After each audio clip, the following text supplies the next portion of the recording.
అలా నా పేరు రవీంద్ర. నేను స్పిరిట్ ఈజ్ నాట్ ఓన్లీ సినిమాకి డైరెక్టర్ని. ఇది మా అమ్మకాలతోటి మేము చేసిన సినిమా అనమాట. ఇది డైరెక్టర్ అవ్వాల్సి వచ్చింది, డైరెక్టర్ అయ్యాను ఇప్పుడు. ఈ మెయిన్ ఏంటంటే ఈ గొడవ గురించి అన్న. ఫస్ట్ యాక్చువల్గా సినిమా అంతా కంప్లీట్ అయింది మనకి. సినిమా కంప్లీట్ అయ్యి సెన్సార్ వచ్చిన 1 సంవత్సరాల తర్వాత రిలీజ్కి వచ్చాను.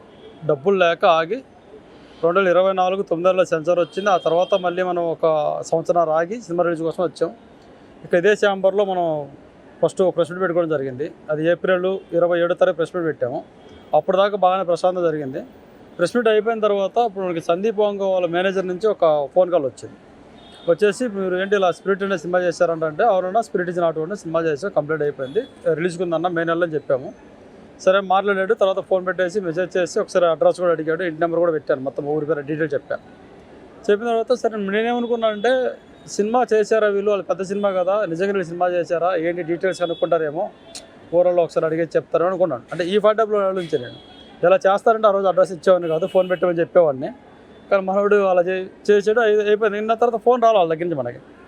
మేమేం చేసామంటే ఈ యాప్లో సినిమా రిలీజ్ కావాల్సిన అప్లోడ్లు చేసుకుంటున్నాం, ఆ పోస్టల్ ప్రింటింగ్ ఇవన్నీ చేసుకుని ఒక మంచి మూడ్లో ఉన్నాం.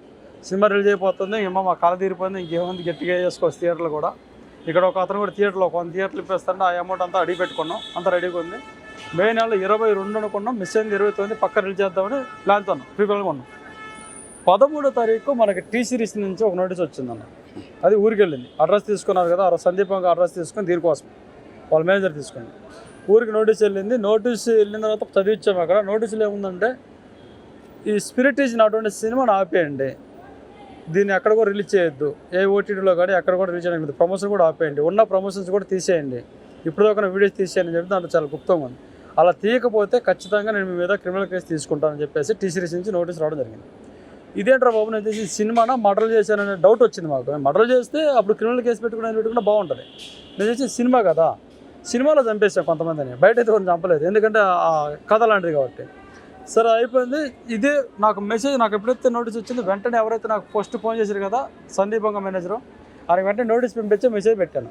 అలా ఏంటని నాతో మాట్లాడితే అయిపోయేది కదా, మళ్ళీ నోటీస్ ఏంటి, గొడవలు ఏంటి అని చెప్పి అడిగితే, అదేం కాదు సినిమా రిలీజ్ చేసుకోవచ్చమ్మా, వాళ్ళు ఏదో పంపిస్తుంటారు, అది మామూలే, పెద్ద విషయం కాదు నోటీస్ పంపించడం అన్నాడు. నోటీస్ పంపించిన పెద్ద విషయం కాదేమో కానీ మా ఊర్లో అది పెద్ద విషయం అన్న, ఎందుకంటే వాళ్ళు డబ్బులు అడిగి పెట్టున్నా, అప్పులు ఉన్నాయి, ఊర్లో అడుగుతుంది. మా ఊర్లోకి ఒక కానిస్టేబుల్ అవ్వాలన్నా ఇలాంటి కోర్టులు వెళ్ళాలంటే గట్టి మటలు చేయాలా, లేదంటే మంచి డబ్బే కొట్టాలా, ఒక చేయకూడదని పని చేసినప్పుడే పోలీసు కోర్టు కేసులు వస్తాయి, మామూలుగా రావని చెప్పాను. వీళ్ళకి అది రెగ్యులర్ అంట, వీళ్ళకి అది నార్మల్ అంట, వీళ్ళ సరదానేమో సినిమాకి డబ్బులు పెట్టడం, సినిమాలు చేసుకోవడం ఏంటి సరదానేమో, సంవత్సరాలు కోట్లు ఖర్చు పెట్టడం. మాకు కాదన్న, జీవితాన్ని పెట్టి జీవితం మొత్తం సంపాదించిన డబ్బు దాంట్లో పెట్టేసి మా అమ్మగన్న కళ కోసం కుటుంబం మొత్తం, మా తమ్ముడు ఒకటి దీన్ని క్యార్ చేసుకుని వీడిని చూసుకోవడం కోసం కుటుంబం మొత్తం కష్టపడి చేసుకున్న సినిమా ఇది. దీనికి వాళ్ళు సరదాగా తీసుకొని సిల్లీగా ఆడుకున్నారు చూడు, జోకర్ చేసేసి. సరే దీని గురించి చెప్పాను, ఆ నోటీస్ పంపించారు. ఆయన చెప్పిన మాట నమ్మలేక కొంతమంది బయట అడిగానండి. అడిగితే వాళ్ళు చెప్పిన మాట ఏంటంటే లాయర్ నోటీస్ పంపిస్తే ఖచ్చితంగా మళ్ళీ లా నుంచే మనం సమాధానం చెప్పాలి, లాయర్కి టు లాయరే సమాధానం చెప్పాలి తప్ప మనం చెప్పడానికి లేదన్నారు. దాని మీద మళ్ళీ మనం నోటీస్ పంపించడం జరిగింది. నోటీస్ పంపించిన 14 రోజుల వరకు వాళ్ళు రిప్లై ఇవ్వట్లేదు. ఒక వారం 10 రోజులు చూసిన తర్వాత మళ్ళీ ఫోన్ చేసిన వాళ్ళు రిలీజ్ చేసుకున్నారు, అది అవుతుంది. నాకు ప్రూఫ్ దొరకట్లేదు, ఒక వీడియో పెట్టండి అన్నారు, రిలీజ్ చేసుకుంటాను. మీరు ఎవరైతే నోటీస్ పంపించారో వాళ్ళు ఎవరో ఒకరు సందీప్ వంగ ఎవరికి పెట్టండి, ఒక వీడియో నాకు పెట్టండి, ఆ వీడియో నేను ఎవరికి చూపించను, అది నాకడే ఉంచుకుంటారు. ఎక్కడైనా థియేటర్కి వెళ్ళి రేపు సినిమా రిలీజ్కి వచ్చినప్పుడు ఆపినప్పుడు ఆల్రెడీ పలానా డేట్లో వీడియో పెట్టారా బాబు అని చెప్పి చూపిస్తా అని చెప్పాను. వాళ్ళు దాన్ని స్పందించలేదు, వదిలేసాను. ఒక ఛానల్లోకి వెళ్ళేసి మన కడల రాంబాబు పేరు పెట్టుకున్నాం, ఆయన ఒక చెప్పాను, జరిగిన విషయం మొత్తం చెప్పాను. ఆయన ఫస్ట్ ప్రెసిడెంట్ ఆయన పెట్టాడు, ఆయన ఒక ఛానల్ లైవ్లో కూర్చోబెట్టాడు, అక్కడ కూర్చోబెట్టి మాట్లాడిచ్చాడు. ఆ లైవ్లోకి ఆ ఛానల్ ఏం చేశారు, నటికుమార్ గారిని ఈయన ఇద్దరిని తీసుకున్నారు. నటికుమార్ గారితో కలిసి ఉన్నాం ఈ సినిమా గురించి. నటికుమార్ ఇంకా ఈ మేనేజర్ నటికుమార్ గారిని తీసుకుని నటికుమార్ గారికి చూపించాం. నటికుమార్ గారు ఆర్జీ గారితో ఫోన్ చేయించారు సందీప్ వంగ సార్కి, ఆయన వాళ్ళు రెస్పాండ్ అవ్వలేదు. వాళ్ళు అవ్వకపోయి సరే ఈయన వీళ్ళకి పక్క సెన్సార్ వచ్చింది, ఎవరు ఆపడానికి ఆయనే చెప్పాడు. తర్వాత సేమ్ టైం ఇప్పుడు మేనేజర్ ఫోన్ తీసుకొని కలుపుకొని మాట్లాడి చెప్పాడు. మేనేజర్ లైవ్లో ఆ రోజు కూడా ఆల్రెడీ చెప్పాడంటే రిలీజ్ చేసుకోవచ్చు, అది పెద్ద ప్రాబ్లం కాదన్నాడు. సరే ఓకే, నాకు ప్రూఫ్ దొరికింది, వీడియో లేకపోతే ఆడియో ఉంది, ఒక ఛానల్ కదా, నాది కాదు కదా అని చెప్పేసి ఒక ఫీల్తో ధైర్యంగా ఉన్నాడు. నోటీస్ పంపించిన అంటే వీడియో వచ్చిన తర్వాత 2వ రోజే మళ్ళీ నోటీస్ వచ్చిందన్న. వీడియో ఎప్పుడైతే ఛానల్లో మాట్లాడిన తర్వాత మళ్ళీ 2వ రోజు నోటీస్ వచ్చింది. దాంట్లో ఏమైనా ఇచ్చాడంటే నోటీసు సేమ్ ముందున్నట్టు ఎక్కడ రిలీజ్ చేయకూడదు అంటూనే ఒక 3 రోజుల్లో నాకు కానీ ఈ టైటిల్ మీది కాదు, ఈ సినిమా మీది కాదని కానీ నాకు కానీ లీగల్గా పంపించకపోతే క్రిమినల్ కేసు పెడతా అన్నాడు. అంటే కొంచెం గట్టిగా వార్నింగ్ ఇచ్చాడు ఈసారి. ఇంతకుముందు సినిమా రిలీజ్ చేస్తే పెడతా అన్నాడు, నాది కాదని ఒప్పుకోకపోతే పెడతా అన్నాడు.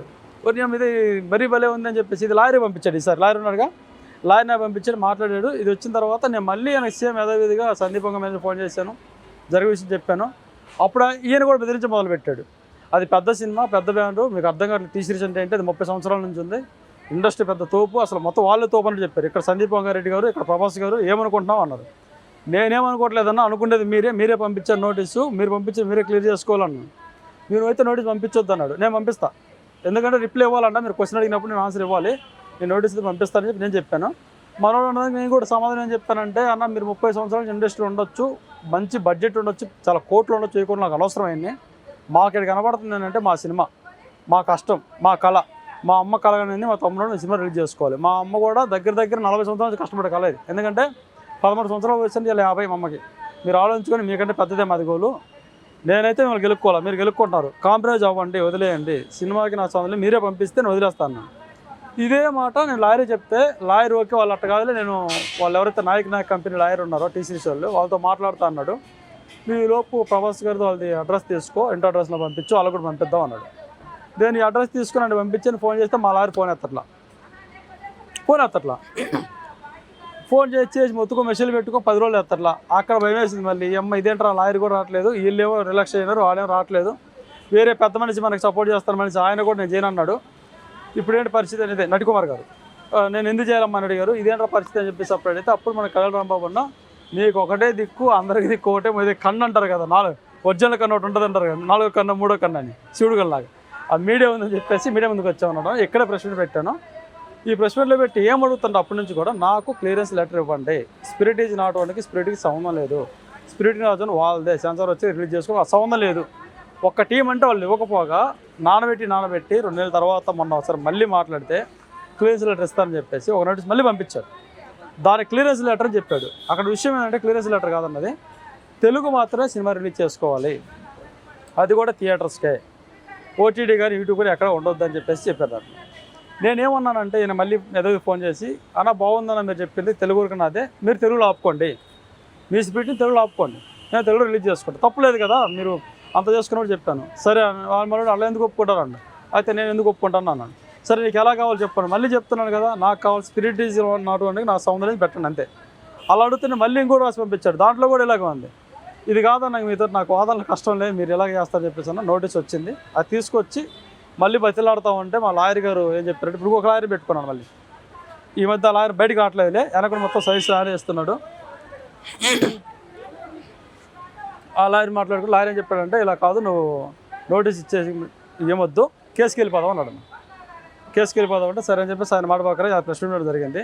ఇప్పుడు కేసు కూడా ఏంటంటే, ఇప్పుడు ప్రెస్ మీట్ రీజన్ ఏంటంటే, ఫస్ట్ శాంబరోళ్ళకి నోటీస్ అన్నా, అంటే క్లియరెన్స్ లెటర్ ఇవ్వద్దు, స్పిరిట్ అనే టైటిల్కి మీరు క్లియరెన్స్ లెటర్ ఇవ్వద్దని 3 ఛాంబర్లకి, తల్లి ఛాంబర్కి, పిల్లల ఛాంబర్కి. అంటే పిల్లల ఛాంబర్ అంటే మన తెలంగాణ ఛాంబర్ ఒకటి, తెలుగు ఛాంబర్ ఒకటి, పిల్లలు, నేను పెద్ద ఛాంబర్ మన తెలుగు ఛాంబర్, ముగ్గురికి క్లియరెన్స్ ఇవ్వద్దని ఒకటి, అది పెట్టేస్తాం. వాళ్ళు ఒకటి చేసి టీసీ, మనం ఎవరైతే మన సెన్సార్ వాళ్ళకి కూడా సెన్సార్ సర్టిఫికేట్ ఇవ్వద్దు, ఆల్రెడీ మాకు సెన్సార్ వచ్చింది కాబట్టి సెన్సార్ సర్టిఫికేట్ వద్దని చెప్పేసి వాళ్ళతో పాటు ఒకటి, అంటే వీళ్ళకి ఒకటి ఇచ్చేస్తున్నాం. అయితే ఇప్పుడు 2 నోటీస్ అయిపోయిందంటే, 3వ నోటీస్కి లాయర్ రెస్పాండ్ అవ్వలేదు. సరే వాళ్ళు మనకు అనుకున్నట్టు స్పందించారు. 3వ నోటీస్ ఇవ్వడం మళ్ళీ పంపించారు. 3వ నోటీస్లో ఏముందంటే, తెలుగు వరకు రిలీజ్ చేసుకోండి, మిగతా లాంగ్వేజ్లో రిలీజ్ చేయొద్దు అనే విధంగా దాంట్లో వచ్చింది. దానికి మళ్ళీ నేను వాళ్ళ మేనేజర్కి, ఎవరైతే ప్రసాద్ గారు ఉన్నారో, సందీప్ వంగారెడ్డి మేనేజర్ అనమాట అతను, ప్రసాద్ గారు ఉన్నారు, ప్రసాద్ గారికి నేను ఫోన్ చేసి మళ్ళీ అడిగాను, సార్ ఇట్లా ఏముంది సార్, ఏం పంపించారు మీరు, తెలుగు రిలీజ్ చేసుకోండి అంటే, ఓకే నేను తెలుగు రిలీజ్ చేసుకుంటానండి, మీరు చెప్పండి సార్ మీ సందీప్ రెడ్డి వంగ గారికి, తర్వాత మన ప్రభాస్ గారు అందరూ చెప్పండి, తెలుగు సినిమా ఆపుకోండి, మీరు తెలుగులో ఆపుకుంటే నేను తెలుగు రిలీజ్ చేసుకుంటాను అని చెప్పేసి అని చెప్పారు. అలా ఎలా కుదురుతుందని చెప్పేసి మళ్ళీ ఆయన ప్రసాద్ గారు అన్నారు మేనేజర్. అది చెప్పినప్పుడు నేను చెప్పాను, అలా కుదరనప్పుడు నాకు ఎలా కుదురుతున్నా, ఇలా కుదరదు కదా, ఇప్పుడు అన్నీ మీయేనా, మీరు ఏం చేస్తారు, మీకు అర్థమవుతుంది, బెదిరిస్తున్నారు మీరు, ఇంకా ఇప్పుడు కూడా ఇది ఇంకో రకం కొత్త బెదిరిస్తున్నారు అని చెప్పాను. సరే అది అయిపోయిన తర్వాత ఇప్పుడు నేను ఇదంతా మళ్ళీ రిక్వెస్ట్ చేసి అడుగుతాను, సార్ నాకు క్లియరెన్స్ ఇవ్వండి, ఇలా వద్దు అని చెప్పేసి మా లాయరు ఒక సజెషన్ ఇచ్చారండి. వద్దు, వాళ్ళందరూ బతిలాడొద్దు, మనం ఎవరిని సందీపం గారిని బతిలాడొద్దు, ఎవరిని బతిలాడొద్దు, తీసిరీస్ ఎవరిని బతిలాడొద్దు, నీ దగ్గర సెన్సార్ సర్టిఫికేట్ ఉంది, మిగతా వదిలేసే, నీ దగ్గర టైటిల్ ఉందా, సినిమా ఉందా పక్కన పెట్టేసే, నీ దగ్గర సెన్సార్ సర్టిఫికేట్ ఉంది కాబట్టి ఈ సర్టిఫికేట్ మీద నువ్వు ఎక్కడికి వెళ్ళొచ్చు, ఏమేమి చేయొచ్చు, నేనున్నా వెనకని చెప్పేసి ఆయన భరోసా ఇచ్చాడు.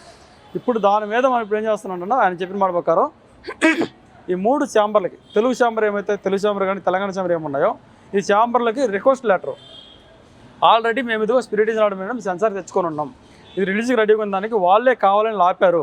టీ సిరీస్ వాళ్ళ నుంచి సందీపంగా మేనేజర్ ఎవరైతే ఉన్నారో ఆయన దగ్గర నుంచి సందీప్ దగ్గర నుంచి వెళ్ళేసి మన టీ సిరీస్ నుంచి నోటీస్ పంపించడం జరిగింది. ఇలా నడుస్తుంది వాదన, వాళ్ళు ఇప్పటికీ ఇంకా మేము కాంప్రమైజ్ అవ్వట్లేదు కాబట్టి మేము దానికి క్లియరెన్స్ ఇవ్వద్దని చెప్తున్నాం.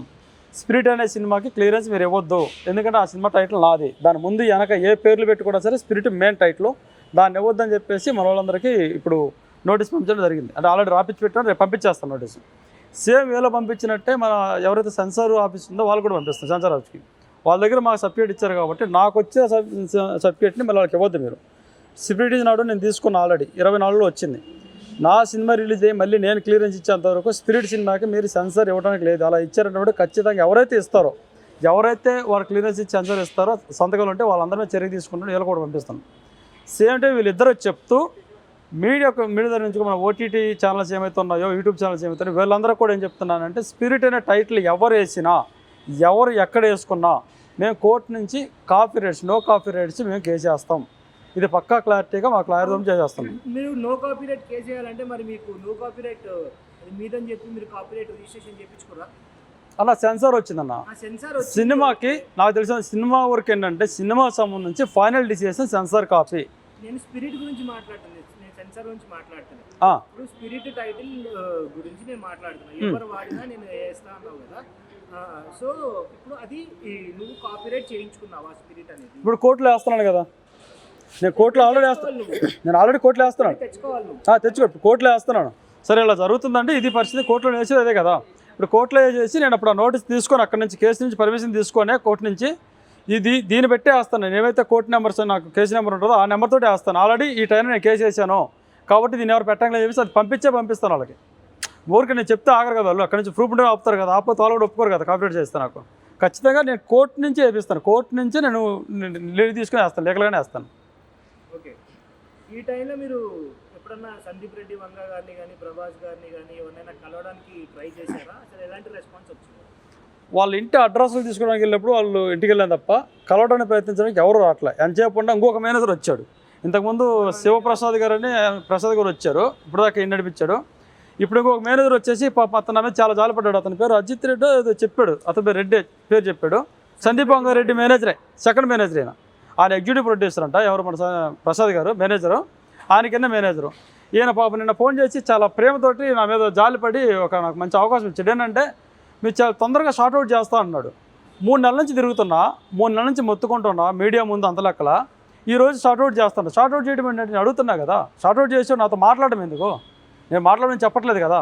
షార్ట్అవుట్ చేసాడు ఏమన్నాడు తెలుసా, నాకు ఫోన్ చేసి మీ లాయర్ నెంబర్ నాకు అన్నాడు. సెకండ్ లాయర్ పెట్టుకున్నాక ఫస్ట్ లాయర్ దొబ్బాడు, వాళ్ళ దెబ్బ భయపడ్డా కొన్నాడా అమ్మాడా వెళ్ళిపోయాడు. ఇప్పుడు మళ్ళీ సెకండ్ లాయర్ పెట్టుకున్నాను కదా, ఈ లాయర్ నెంబర్ అంటున్నాడు. నేను ఇప్పుడు ఈ లాయర్ నెంబర్ ఇస్తే మనోడు ఏం చేస్తాడు, ఈ లాయర్తో కూడా మాట్లాడేసి ఏదన్నా సెటిల్మెంట్ చేసుకొని మళ్ళీ ఇంకో లాయర్ పోవాలని చెప్పి, అరే బాబు నా దగ్గర ఇంకో లాయర్ పెట్టుకుంటే ఓపిక లేదు, అంటే డబ్బు లేదు నాకు, ఇది ఒక్క లాయరే కాపాడుకుంటాను, ఇక నేను ముందే చెప్పాను నువ్వు ప్రొఫైల్లోకి రావద్దు, వెనకే ఉండండి నేను చూసుకుని నాకు కావాల్సింది చెప్పాను. అడిగేసి నేను వాళ్ళ లాయర్ నెంబర్ అడిగానండి. సార్ సందీప్ వంగారెడ్డి మేనేజర్ ఎవరున్నాడో అన్నీ రెడ్డి గారు మీ లాయర్ నెంబర్ నాకు ఇవ్వండి టీ సిరీస్ వాళ్ళది, నేను మాట్లాడుకుంటా అంటే వాళ్ళకి హిందీ రాదు, ఇంగ్లీష్ హిందీ వచ్చి తెలుగు రాదు అన్నాడు. పర్లేదు సార్ నేను ఎవరో ఒకరిని పెట్టుకొని మాట్లాడించుకుంటాను, నేను తెలుగులో చెప్తాను మాట్లాడతారన్నాను.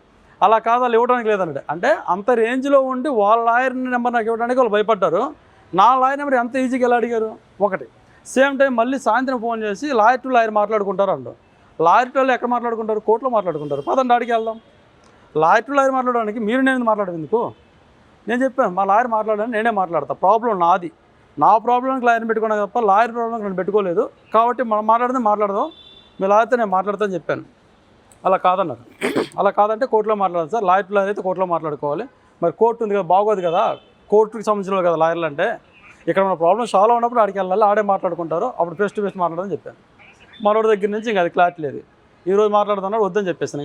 ఇంకెవరితోటి నేను ఏం ఫిక్స్ అయ్యాను అంటే నేను ఎవరిని రిక్వెస్ట్ లెటర్ అడగలేదు సార్, నాకు క్లియరెన్స్ ఇవ్వమని చెప్పేసి నేను ఎవరు అడగలేదు, నాకు వద్దు క్లియరెన్స్ వద్దు, ఏదన్నా కోర్టులోనే చూసుకున్నాం. ఎందుకంటే మా లాయర్ చెప్పింది ఏంటంటే ఇప్పుడు నువ్వు ఎట్టి పరిస్థితుల్లో ఈ జాల వాళ్ళు క్లియరెన్స్ ఇస్తే నువ్వు సినిమా రిలీజ్ చేసుకోవాలా అన్నాడు. లేదు సార్ నేను ఇప్పుడు డబ్బులు వాళ్ళు ఎంత క్లియరెన్స్ ఇచ్చినా వాళ్ళు మీడియా ముందుకు వచ్చి చెప్పినా స్ప్లిట్ చేయాలంటే ఇంకా 6 నెలలు సంవత్సరం ఎంత టైం పడుతుందో నాకే తెలియదు. అంటే ఫస్టే సంవత్సరాలు పెట్టింది ఇంకా ఎక్కువ టైం పట్టొచ్చు. వేస్టే. కాకపోతే ఒక ధైర్యం కోసం నా ధైర్యం నీకు ఎందుకయ్యా, కోర్టులో వేసి పడతాయి, నీ డబ్బులు వచ్చారు తర్వాత చూసుకుందాం అన్నాడు. దానికోసం నేను కోర్టుకే చేస్తాను. సెన్సార్ సర్టిఫికేట్ మీద కోర్టుకి వెళ్తున్నాను. కోర్టులో చేసుకొని మాట్లాడదాం, కోర్టులో మాట్లాడదాం. వాళ్ళ మేనేజర్ చెప్పినట్టుగానే సందీప్ రంగారెడ్డి మేనేజర్ ఎవరైతే సెకండ్ మేనేజర్ చెప్పాడో పేరు రెడ్డి మాత్రం గుర్తుంది, ముందేదో ఉంది, అజిత్ సంథింగ్ ఏదో ఉంది. అక్కడ మంజునాథ్ రెడ్డి అక్కడికి వెళ్ళేసి అక్కడే లాయర్ టు లాయర్ అక్కడే మాట్లాడుకుందాం. ఇక్కడ వేస్ట్ ఇంకా. ఓకే, ఇప్పుడు మీరు సందీప్ రెడ్డి అని చెప్పి సందీప్ రెడ్డి గారి గురించే మాట్లాడుతున్నారు. వాళ్ళ మేనేజర్ రావడమే జరిగింది ఈ మొత్తం సినారియోలో. సో ఈ సినారియోలో మీకు టీ సిరీస్ కానీ ప్రభాస్ గారి పాత్ర కానీ ఎంత మేరకు ఉంది అని మీరు అనుకుంటున్నారు? సార్ ప్రభాస్ గారిని ఫస్ట్ అడిగాను సార్. ప్రభాస్ గారి గురించి మాట్లాడాను, ప్రభాస్ గారి గురించి మాట్లాడాను. వాళ్ళ పిఆర్ఓతో మాట్లాడాము, ప్రభాస్ గారి పిఆర్ఓతో మాట్లాడాను. పేరు నాకు పిఆర్ఓతో ఫోన్లో కలిపాడు, మాట్లాడాను. వాళ్ళ పిఆర్ఓ ఒకరు ఉన్నారంటే అంత మాట్లాడాను. అంత మాట్లాడితే ఆయన కూడా చెప్పాను ఒక 2 డేస్లో చేస్తానని. ప్రభాస్ గారి వాళ్ళ పిఆర్ఓతో కూడా మాట్లాడడం జరిగింది. దీని గురించి మాట్లాడితే మనోడు చెప్పాము వెళ్తానంటే మీడియా ముందుకు వెళ్తాను చేస్తాను చెప్పాము. కానీ ఆయన కూడా దాని గురించి పట్టించుకోలేదు, మాట్లాడి చెప్తా అన్నాడు ఆయన. సార్ ఆయన వదిలేసి ప్రభాస్ గారు కూడా చాలాసార్లు అడిగాం, చాలా ఇంటర్వ్యూలు చాలా మీడియా ముందు అడిగాం, కానీ వాళ్ళు ఎటువంటి స్పందన లేదు వాళ్ళది. సందీప్ వంగ గారిని ఎందుకు పొద్దుగులు అంటున్నామంటే వాళ్ళ మేనేజర్ ఎవరైతే ప్రసాద్ ఉన్నారో ఫస్ట్ ఆయన నుంచే నా దగ్గర తీసుకోవడం జరిగింది. మొత్తానికి ఆయనే మాట్లాడుతున్నారు. ఇప్పుడు దాకా సందీప్ వంగ గారు కూడా బయటికి రాలేదు, ఆయన మాట్లాడలేదు. ఇప్పుడు దాకా ఎవరు మాట్లాడదు వాళ్ళ టీంలో, ఈయన ఒక్కడే మాట్లాడుతున్నాడు. అసలు టీ సిరీస్ అనేది కంపెనీ ఉందా అన్న డౌట్. కొంచెమన్నా బుద్ధి ఉందా అని నేను అడగడం వాళ్ళకి. అంటే కంపెనీ ఉంటే ఇన్ని మాట్లాడుతున్నప్పుడు వాళ్ళ పెద్ద కంపెనీ అంత పెద్ద లాయర్స్ ఉన్నారు కదా, మరి ఉన్నప్పుడు ఈ టైటిల్ ఏంటంటే మినిమం సెన్స్ ఉండదా? అంటే పొగర డబ్బులు ఉందనే పొగరతోటి వాళ్ళు నాకు నోటీస్ పంపించారంటారా? అసలు ఇదంతా దీంట్లో చెప్పండి, స్పిరిట్ అనే ఒక పదమే వాళ్ళకి మీకు ఒక విభేదం స్టార్ట్ అయిందా, లేకపోతే వేరేది ఇంకేమైనా ఏ లేదన్న టైటిల్ కానీ కథ పరంగా కానీ ఇంకా వేరే ఏ పరంగా కానీ ఏమైనా ప్రాబ్లమ్స్ వచ్చినాయి? కథకి వాళ్ళ కథకి మా కథకి మాకు వాళ్ళకి చాలా తేడా ఉందండి. మా స్థాయి ఏంటంటే మా కథ టైటిల్ ఎప్పుడు రిజిస్టర్ చేయించారు? మా స్పిరిట్ టైటిల్ 2024 చేయించాము, 24 ఫిబ్రవరి. ఓకే, ఫిబ్రవరి 24 చేయించాము. స్పిరిట్ ఈజ్ నాట్ వన్ చేయించాము. అదే సంవత్సరం spirit is not one, spirit కాదు మంది. టైటిల్ తెచ్చుకున్నాం, సెన్సార్ తెచ్చుకున్నాం, రిలీజ్కి రెడీగా ఉన్నాం. వాళ్ళు పంపించిన నోటీసులో వాళ్ళది 2024 ఏప్రిల్లో ఉంది. వాళ్ళు ఫస్ట్ పంపించిన నోటీసులోనే 2024 ఏప్రిల్ 4వ తారీఖు ఉంది వాళ్ళది. మాది వాళ్ళకంటే 2 నెలల ముందు, 1 నెలల ముందే మాదే ఉంది. 2 నెలల ముందు మీది ఉంది and spirit is not one మీది. సౌందర్య విషయం అది. వాళ్ళు కావాలనే ఎందుకనేది నాకు ఇప్పుడు అర్థం కావట్లేదు. ఇప్పుడు ఎన్నిసార్లు బతిలాడు ఒక మాట స్పిరిట్ ఈజ్ నాట్ వన్ అని చెప్తే వాళ్ళు పోయే నష్టమే నాకు అర్థం కావట్లేదు. వాళ్ళు నిజంగా టైటిల్ కావాలంటే ఫస్ట్లో చెప్పాను కూడా, రెండన్నా టైటిలే కావాలంటే టైటిల్ వరకు పెట్టుకుంటే నేను చేసుకుంటా అని చెప్పాను కూడా. ఇప్పుడు అది వదిలేసి నేను ఫస్ట్ నుంచి చెప్తాను, జోక్ అనుకున్నారు, సరదా తీసుకున్నారు, ఏం చేస్తారు ఇప్పుడు ఆయన అన్నట్టు వాళ్ళ మేనేజర్ అన్నట్టు కేసులు ఎన్ని మామూలు అన్నట్టు వాళ్ళకి మామూలునేమో చూద్దాం అయితే ఎంతవరకు వెళ్తుందని చెప్పేసి అక్కడికి వెళ్తే తెలిసిద్ది వాళ్ళ సినిమా వద్దా నా సినిమా వద్దా అనేది. నా సినిమా ఆగింది, ప్రయత్నిస్తాం వాళ్ళు ఆపడానికి. ఆపేనా ఓకే రే, టాప్ లేదా పర్లేదు. నా సినిమా ఆపేశారన్న, నేను చేయలేను. వాళ్ళ సినిమా అయితే పక్కాగా ఆపుతుంటా దాంట్లో. ఆపడానికి అయితే నాకు ఎంతవరకు ఎంత వెళ్తాను అన్న. వాళ్ళు చెప్పారే స్పిరిట్ అనే టైటిల్ వాళ్ళు స్పిరిట్ ఈజ్ నాట్ పెట్టుకుని ఆపని చెప్పేసి. Spirit is not one first title main headline అది ఏమైతే స్పిరిట్ ఉందో అది వాళ్ళు పెట్టుకున్నారన్న. నా టైటిల్ వాళ్ళు పెట్టుకుని వాళ్ళు బెదిరిస్తున్నారు కదా, ఇప్పుడు దాని మీదే వెళ్తానన్న. ఫైనల్గా నాకున్న ధైర్యం ఒకటే, సెన్సార్ సర్టిఫికేట్ ఒకటే నా దగ్గర ఉంది, నేను దాన్ని తీసుకుని వెళ్తాను. ఒకసారి సెన్సార్ వచ్చిన తర్వాత సినిమా ఆపరేట్స్ ఎవరికైనా ఉన్నాయా ఉంటే వీళ్ళు ఎందుకు నా సెన్సార్ సర్టిఫికేట్ ఇచ్చారు. ఆల్రెడీ సుప్రీంకోర్టే చెప్పిందంట, ఒకసారి సెన్సార్ వచ్చిన తర్వాత ఆ సినిమా వాళ్ళది 5 నుంచి 10 సంవత్సరాలని. సుప్రీంకోర్టు ఇచ్చిన జడ్జిమెంట్ని మళ్ళీ అది రిటర్న్ తీసుకొని వేరేలాగా ఇస్తుందా? ఇప్పుడు అక్కడికి వెళ్తున్నాను కదా మళ్ళీ కోర్టుకే. ఏ కోర్టు ఇప్పుడు హైకోర్టులోకి వెళ్ళా కాదంటే సుప్రీంకోర్టుకి వెళ్తాం కదా. ఇప్పుడు అక్కడ నుంచి వాళ్ళు ఏం చెప్తారు చూద్దాం. ఆ కోర్టు ఇంతకుముందు ఇచ్చిన ఏమైతే జడ్జిమెంట్ అది తప్పు అని చెబుతుందా? ఓకే అంటే కోర్టు తప్పు చెప్తే నేను చేయలేం కదా దానికి. అప్పుడు ఏంటి అసలు మీ సినిమా కథ ఏంటి, అసలు మీ సినిమాలో ఏముంటుంది, దేని మీద మీరు ఫోకస్ చేశారు? అలా ఇది మాతంగుల వ్యవస్థ ఒకటి అన్న. మాతంగులు అంటే ఇక్కడ జోగినీలు ఇలా సంబంధించి ఒక వ్యవస్థ. ఆ వ్యవస్థ మీద ఆడవాళ్ళు పడే ఒక ఏమైతే ఉందో అంటే మూర్ఖత్వం మూఢత్వాల మధ్యలో మనం ఏదో జాతరలకు అమ్మరికి లేచి మేకపోతను వేసుకొని తిన్నట్టుగా ఒకరోజు కోసుకొని తినేస్తాం. వీళ్ళకంటే దారుణంగా చేస్తారంటే అమ్మాయిని దేవతలు చేసేసి వేసి వాళ్ళని ఇచ్చేస్తారన్న. అంటే వేసిలా మార్చేసి వాళ్ళ జీవితాలు నాశనం చేస్తుంటారు.